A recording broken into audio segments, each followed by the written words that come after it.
Hello, welcome to Daz and Wargaming, and welcome to another episode of Behind the Brush. This is a little interview segment that we like to do to try and get to know more of our Warhammer community a little bit better. And what a smashing second episode we have. We have Matt from Brush Lickers Club. Hi Matt, how's it going? Hello Daz, hello guys, hello everyone, hello chat, hello Gareth, hello everyone. Thank you for having me on. Yeah, and if by chat he means the Twitch chat. So if you people in YouTube land are watching this, we stream this on Twitch. So if you want to be a part of the chat when we do all this sort of stuff, then head on over to the Twitch stream and give us a follow, and you'll get notified. It's great to have you in the chat. And I'm also joined by my wonderful co-host, Mr. Dante Paints. How's it going? I'm still not sure on the wonderful or the co-host part, but we're joined by Dante Paints. How's it going? The air hostess. Not the co-pilot, but a great air hostess. The hobby nobody. Yeah. So ask yourself. No, so thank you for coming on, Matt. No, thank you for having me. Yeah. So in these we've got a few questions we're going to run through, and hopefully you can give us a little insight into your hobby journey and things like that. Okay. Yeah, right. Cool. Yeah, sounds good to me. Right. Yeah, it should be fun. Nice one. I'm hoping none of these are trick questions, and they're not like certain other not people. At all. There's no trick questions. We're going to time you on your answer, and it's definitely not scored. No tricks. That's fine. First up, when and how did you get into the hobby? So I technically would say I got into the hobby properly. Probably must have been beginning of lockdown. I think it was May 2020. Properly. So I couldn't, obviously it's lockdown, couldn't play any sport, didn't have anything else to do at home, didn't want to play video games, bored of playing video games after like 2 months, even though I love them, and wanted to get into something else. And I'd historically read the books, like the Horus Rising and stuff. I got them on Humble Bundle. I think they're called something else now, but Humble Bundle did like a big Horus Heresy book series. I started reading Horus Rising, so I had a bit of awareness of like 40k. Mm-hmm. And then kind of did a bit more reading, read a few more books. And then obviously from there, I kind of was like, I was starting to do, maybe I'll collect some models. I've always been aware of like Games Workshop and stuff. And I had a few Skaven when I was a kid and a load of Lord of the Rings models and stuff. But never really took the hobby seriously. It was more like build a few models, never really painted them, and just like used them as toy soldiers more than Warhammer really. Right. So yeah, I mean, now I'm kind of obviously now been in the hobby 4 years now. So yeah, bit of a slightly different way, I suppose, to some people. I was coming in really from the books, I guess, probably not the most common way, but yeah, that's how I kind of got into it really. That's cool. Yeah, no, I think it's a good way to get in personally, because you understand the setting maybe a little bit better than people that just go, oh, what's that shiny thing on the shelf? Yeah, I guess so. I think it's just it was like the lore and stuff that kind of dragged me in. So I think that's why it's kind of probably led me to some of the choices I've made in terms of picking up armies and stuff like that as well. In the end of it, I think that's had a big push towards why I got into it and why I kind of like what models I liked really, I guess. Yeah. I say, just looking at like the things you're doing like on Instagram and things like that, like. You paint a fair bit, you know. You've got a fair bit on there to look at. Yeah. You're fighting the war against the grey, and But what has been your favourite thing to paint so far, and what would you love to paint in the future that you haven't yet? Oh, what's my favourite thing I've painted? Oh, that's really hard. I mean. I did love painting my Gaunt's Ghosts, to be fair, because I'm a massive Gaunt's Ghost fan, and I did love painting them. Right. That was really, really fun. And I loved painting Gazgul Frakkar, like the newest model. Yeah, I painted that. That was kind of fairly early on as well, in terms of me kind of painting stuff as well, like in terms of how I felt painting was. So for me, it was really daunting. It's a big model compared to what I had been painting up to then, which was like Spaceballs at that moment in time. But yeah, absolutely. Probably Gaunt's Ghost and Gazgul, probably two of my favourite things I've painted. Yeah. And then the thing I really want to paint, I mean, That's really hard.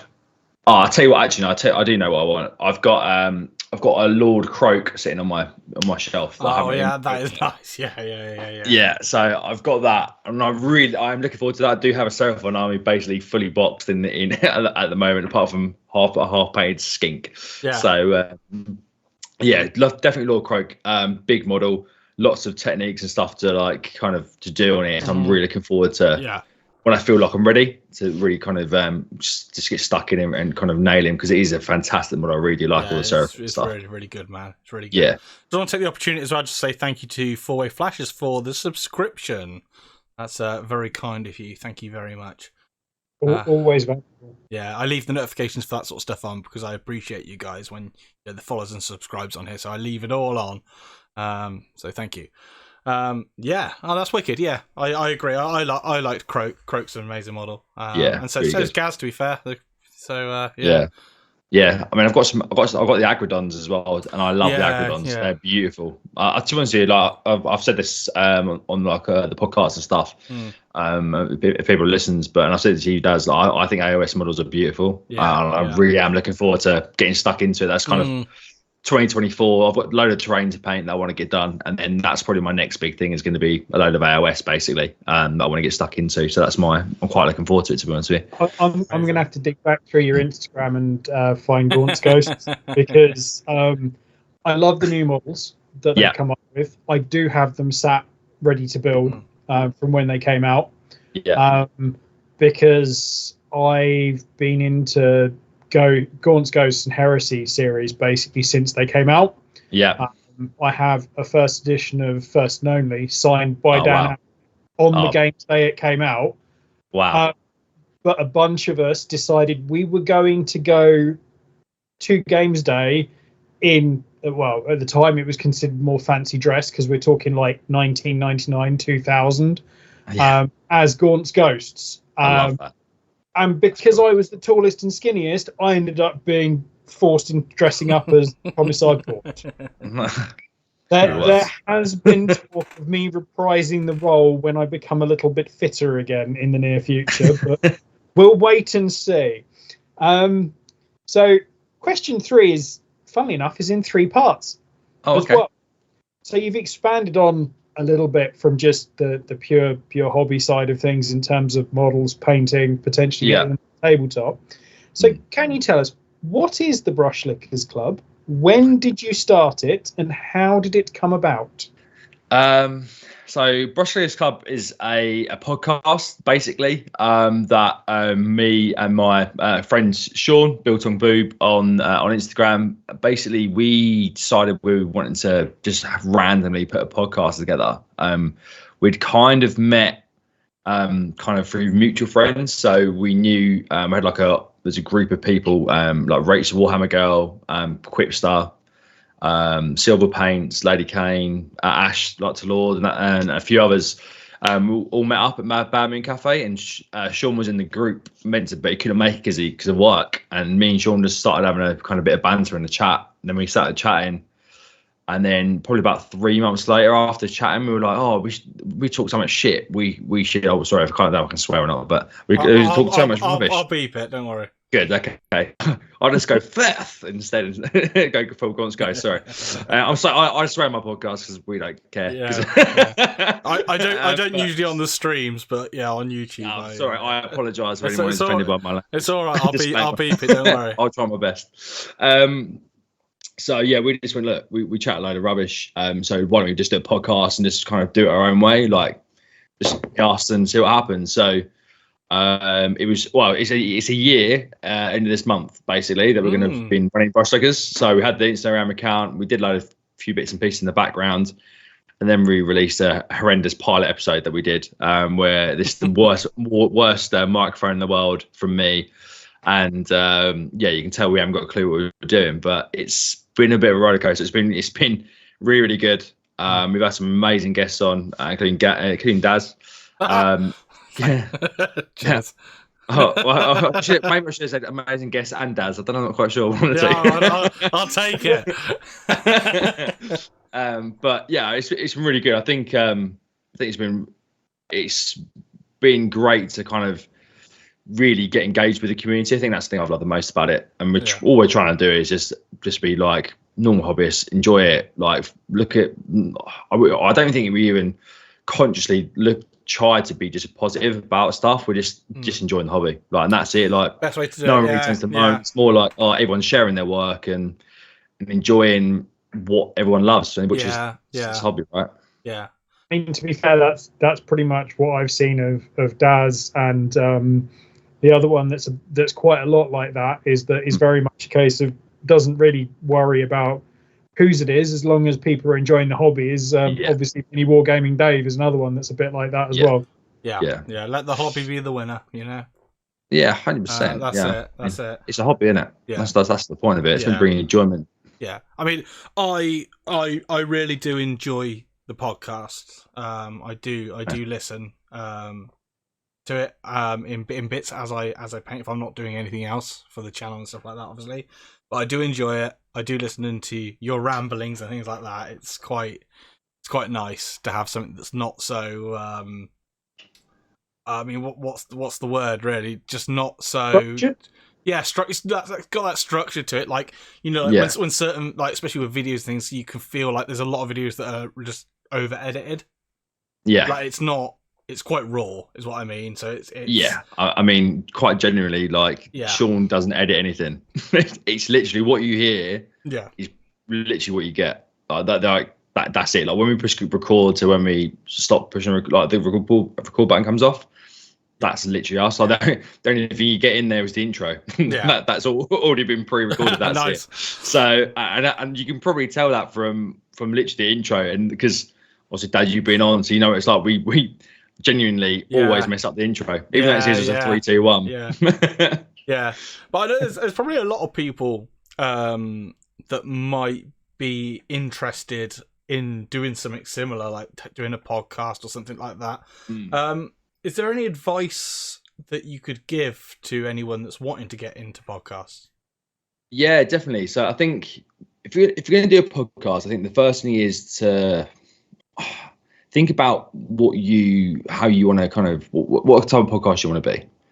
Okay, so I think there's lots of different types out there. You can go with the law, you can do gaming, you can do a mix of all three, you can just talk about painting, you can do whatever you want, really. But I think you need to kind of understand kind of what you want to do in the first place, and then kind of go from there. Is it interviews? Like, there's so many different types of things. You're going to just pick what you want to do and what you enjoy the most and go for it. I think the second thing is just do it. Like, just pick a recording like a recording software or whatever, record it, put it out there, and then just kind of put it out there on Instagram, whatever social media, and just kind of get people to give you feedback and just say, look, what do you think about this? If you've got friends or other things, go, look, cool, what do you think about this? I mean, one of the first things I got told was, Matt, get a decent mic because it's horrendous trying to listen to you. That's absolutely fine, and I went off and did that. That's also important, and I think probably the most important thing is just be yourself.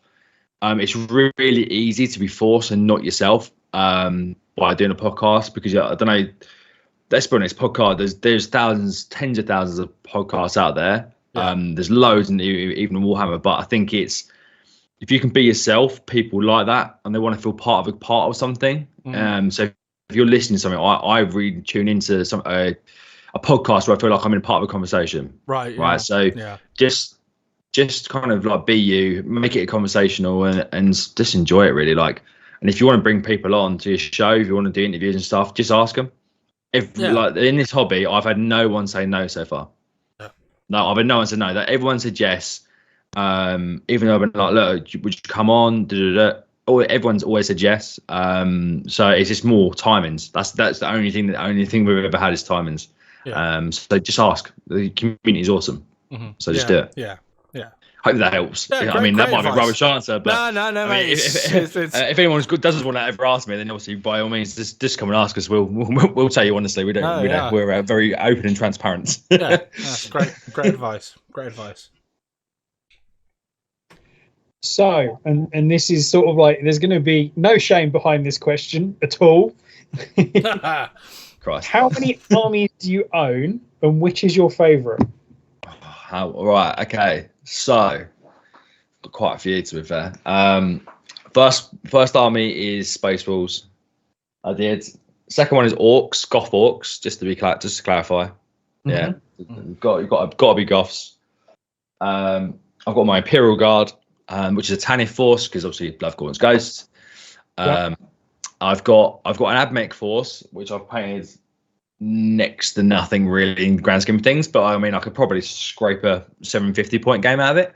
I've got them, so that's all my kind of 40k armies that I've got. And then in terms of what I've got on AOS, I've got a Seraphon army and a Soulblight Gravelords army, just because I like the aesthetics of those two. And I mean, technically speaking, I have got some Kaskin for Kill Team, and I've just bought the Inquisitor Agents as well, because that was actually in stock. So I just was like, I'm going to buy some because the models are awesome. And I do have a box of Warcry. I've got the Hunters of Huanchi. I think that's how you pronounce it as well. So those are all my armors I've got. As you can tell, quite a few. I'll try not to buy more. I've technically got a couple of blocks of Black Templar bits as well because I just like the models. But that's fair. That's fair. Yeah. What's my favourite army? I mean, it's probably got to be my Tanith at the moment. I do love them. They are my passion project. So I'm going to have to pick them. Yeah. I do love my Space Wolves. I'm an absolute sucker for them. I do love my Orcs. They're fun.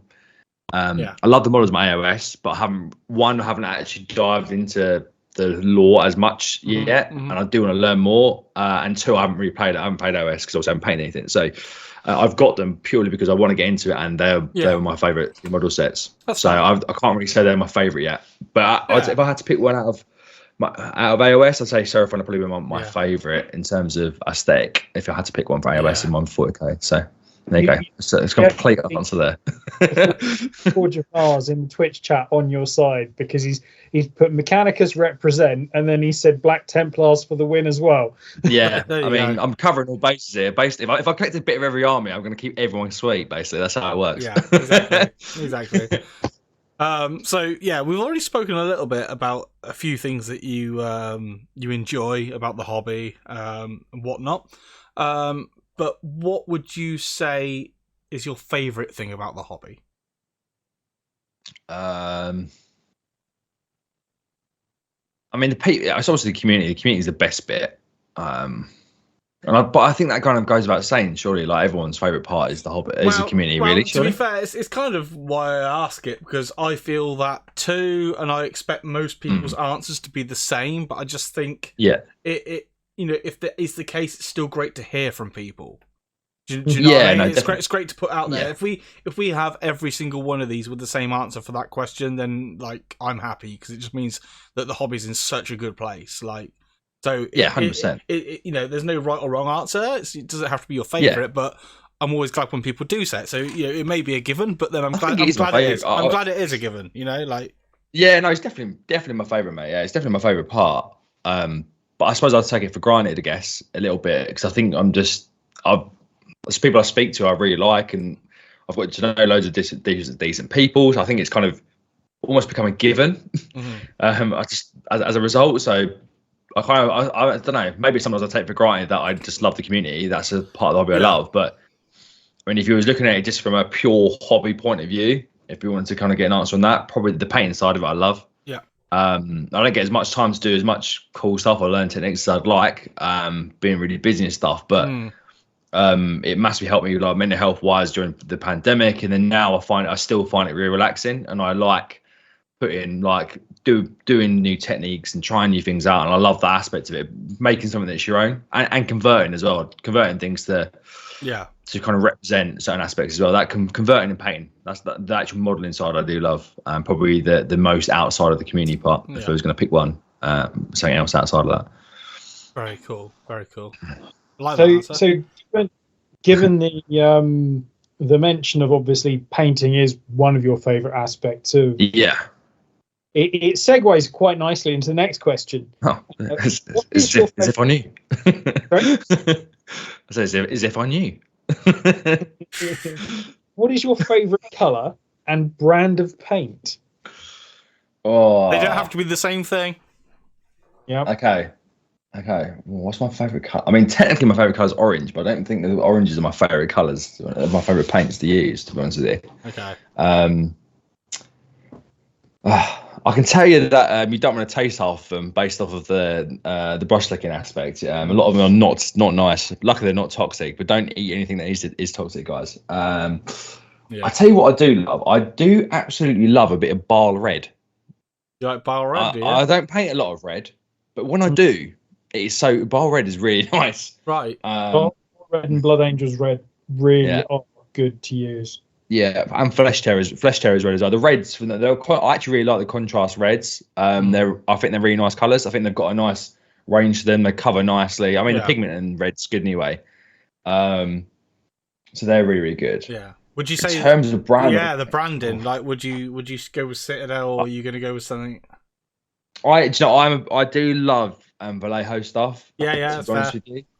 That's fair. I do really like them. I think I've been swayed more recently. I've just picked up some of the air ones, and I've been using them not even necessarily in the airbrush, but like the metals in particular. Just using those because they're already nicely thinned out, and they're so much easier to use. So I mean, I do love Vallejos, and the other one that I've been playing with a little bit, which I've been enjoying, is the Turbo Dork ones as well. The pearlescent ones.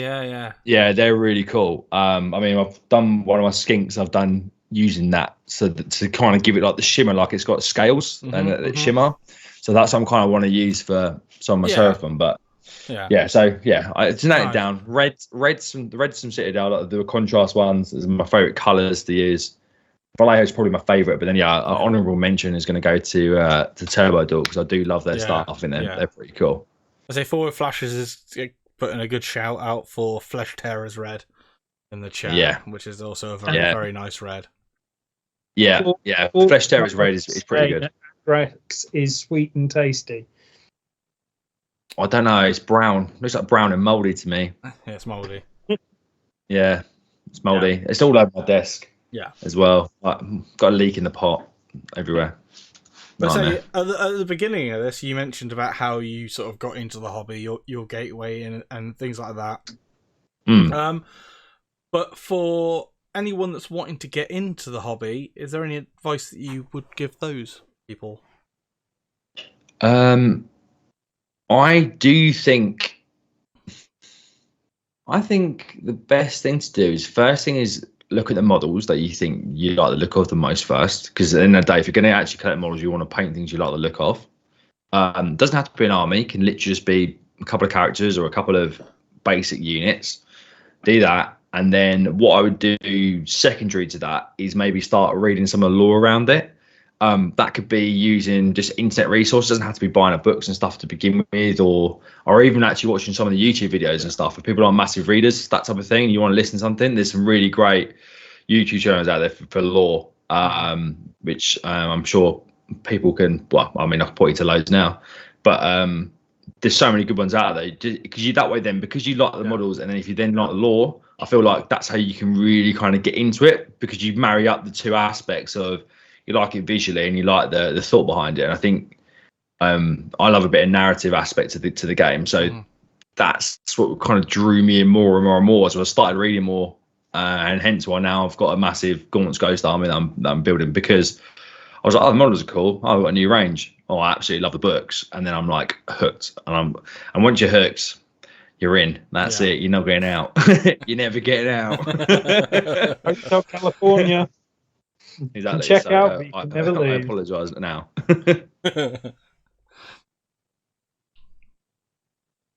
So, next up on that one, do you have a hobby hero or someone who particularly inspires you, and why is it Daz? Sorry, no, that last bit was just me. I was gonna say I'm gonna have to say Sean, just in case Sean listens, but it's not really Sean. He's just an idiot that does. That's my co-host. So, it's so hard. So many good people. I'll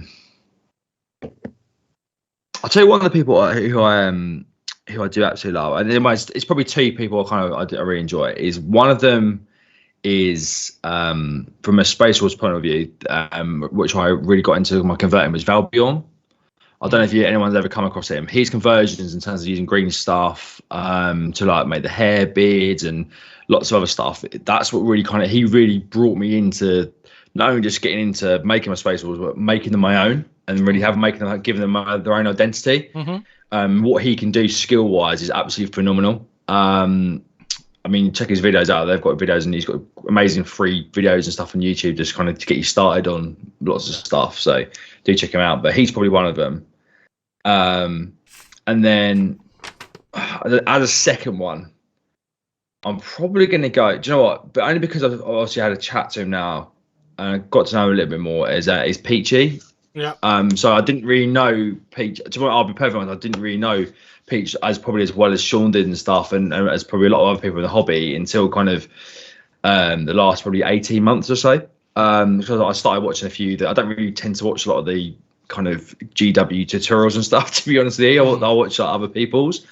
It's only when I started watching the painting phase and kind of watching what he does and his like, conversions, and just kind of getting into it, and then was lucky enough to have him in the podcast. Obviously, the way he's passionate about just hobbying in general, not just like Warhammer, but other stuff outside of it, and the aspect that I kind of resonated with was he's an army painter, and that's how I view myself. I wouldn't say I'm never going to be like it's individual model, probably Golden Demon winner, but I would definitely paint a fairly steady looking army. I think on the tabletop people would go, that's pretty meta, I like that army. That's how I look at it, and I think Peach is just kind of the same. So yeah. He's probably the other person as well that I really I do look up to, because he's just done it for so long, and you can see that he's pure passion, and that's what I love.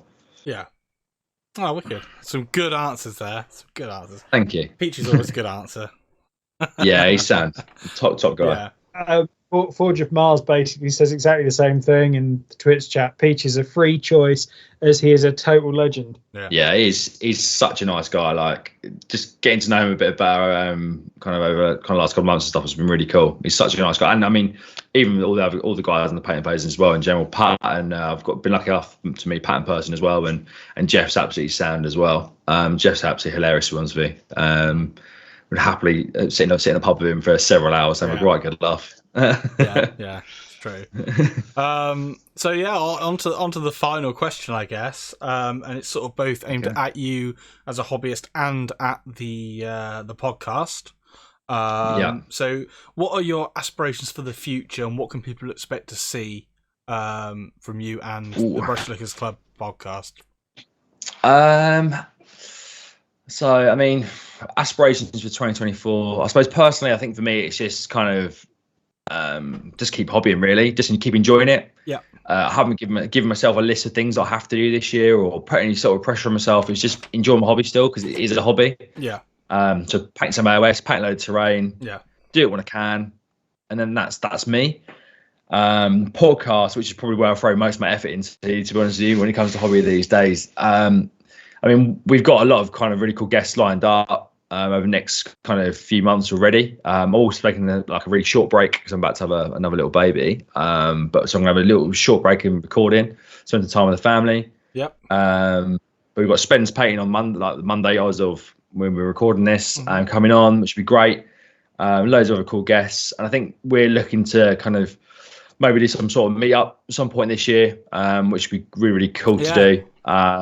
Continuing growing the Discords, giveaways, just kind of finding other things that we can kind of chat about. Really, I think we've got loads of ideas we want to talk about. It's just obviously getting them out onto various kind of remits. I want to do maybe a bit of streaming on Twitch just to play games. So once we I'm currently playing a bit of Rogue Trader at the moment, personally, like behind the scenes of everything.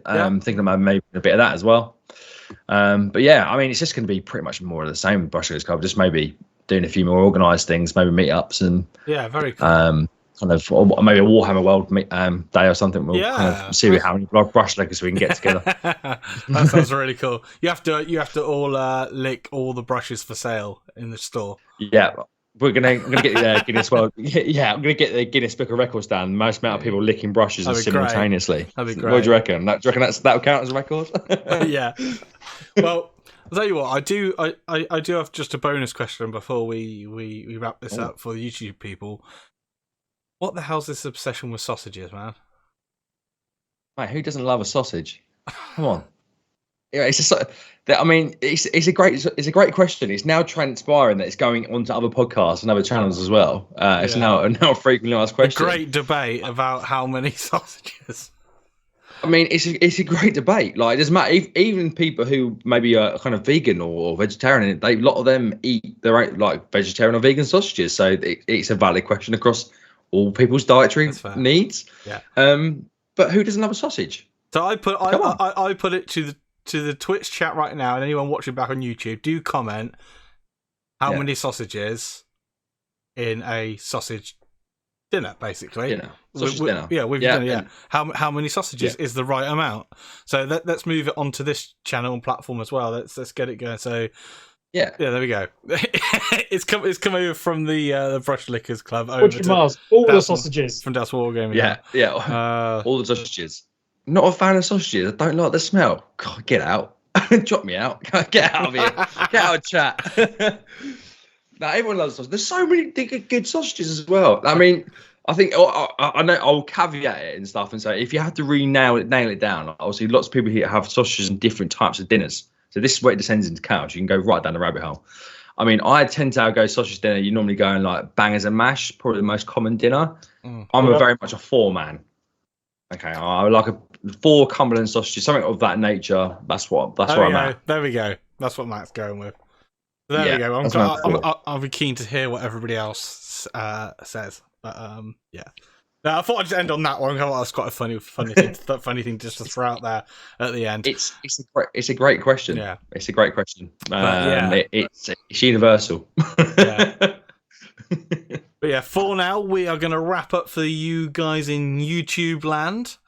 So if you are watching on YouTube, thanks for watching this. Say if you haven't already, then do consider a cheeky subscription on YouTube. It really does help. I just want to say a massive thank you to Matt from Brush Lickers Club. Thank you for coming on and doing this behind the brush. Hello, thank you for having me. I've thoroughly enjoyed it. Yeah, and thank you to co-host Mr. Dante Paints. Thank you for causing havoc in the chat causing havoc in the chat.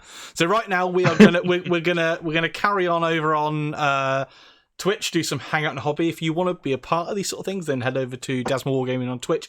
Give a follow or subscribe over there. You get notified when we go live and all that jazz, and you can take part in all this awesomeness. So yeah, people on YouTube, until next time, stay safe and happy hobby. Bye YouTube. Happy hobby.